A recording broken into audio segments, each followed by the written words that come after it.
টেবিলে থরে থরে রাখা রান্না করা মাংস আর তা রুটি দিয়ে খাচ্ছেন কয়েকজন ব্যক্তি। এটি সৌদি আরব থেকে আসা কোরবানির দুম্বার মাংস, যা দুস্থদের মধ্যে বিতরণের জন্য পাঠানো হয়। কিন্তু সেই মাংসে ভুরিভোজের আয়োজন করেন বিএনপির নেতাকর্মীরা। ঘটনাটি বুধবার রাতের নোয়াখালীর কোম্পানিগঞ্জের মুছাপুর ১ নম্বর ওয়ার্ডের। রাতের খাবারের এই আয়োজনের একটি ভিডিও ছড়িয়ে পড়ে সামাজিক যোগাযোগ মাধ্যমে। এরপর শুরু হয় তীব্র সমালোচনা। জানা যায়, দুস্থদের জন্য ২২টি দুম্বার মাংসের কার্টুন বরাদ্দ আসে। এক একটি কার্টুনে ১০ প্যাকেটে ৩০ কেজি মাংস ছিল।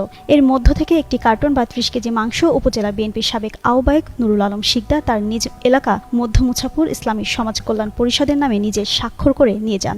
যদিও এই সংগঠনের এক সদস্য বলছেন ভিন্ন কথা। আগে ধরেন আমরা জোট সরকার আমলে দুম্বা পাইছিলাম ৩টা, এভাবে করে আমরা অনেক সময় পাইছি, খাজুর পাইছিলাম, মানে বিভিন্ন সময় অনেক কিছু। আজকে কিছু পাইনি, আজকে কিছু আসে না ভাইয়া। আপনাদের মনে হয় একই সংগঠনের মনে কার্যক্রম চালান কেন? আমরা জামাত ইসলাম, আমরা তো সালমিয়াত, আমরা জনগণ একই সমাজের লোক, বুঝছেন?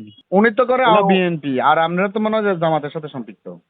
জি, আমরা আমাদের সাথে সম্পর্ক। তবে নুরুল আলম শিকদার বলেন, এটি জামায়াত ইসলামী সমর্থিত সংগঠন নয়। এমনকি এই কার্টুনের মাংসের প্যাকেট বিএনপি জামায়াতের একাধিক নেতা নিয়েছেন বলেও দাবি তার। ওখানে আমি নিজে উপস্থিত ছিলাম যে ওখানে ওইটার নামে কোনো বরাদ্দ ছিল না। আমি বললাম যে আমাদের সমাজের জন্য একটা এক কার্টন দেন।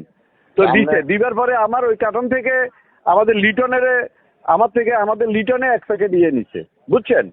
পরে আপনি শুনেন, এক প্যাকেট নিছে। তারপরে আমাদের মোশারেফ ভাই, জামাতের মোশারেফ ভাই আমার কাছ থেকে 1 প্যাকেট নিছে, বুঝছেন?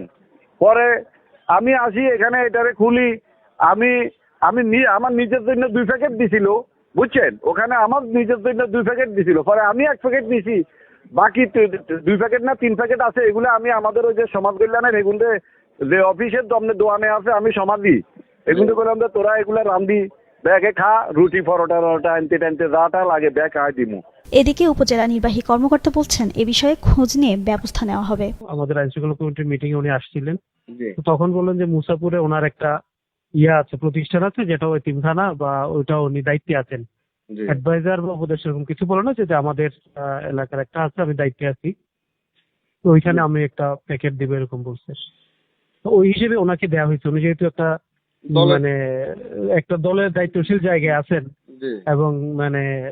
এবং আরেকটা প্রতিষ্ঠানের দায়িত্বের কথা বলছে, ওইটুকু থেকে মানে ওনার প্রতি থেকে বলছে ঠিক আছে, তাহলে আপনি এটা পৌঁছে দিয়েন। ওইভাবে উনি স্বাক্ষর করে নিচ্ছে।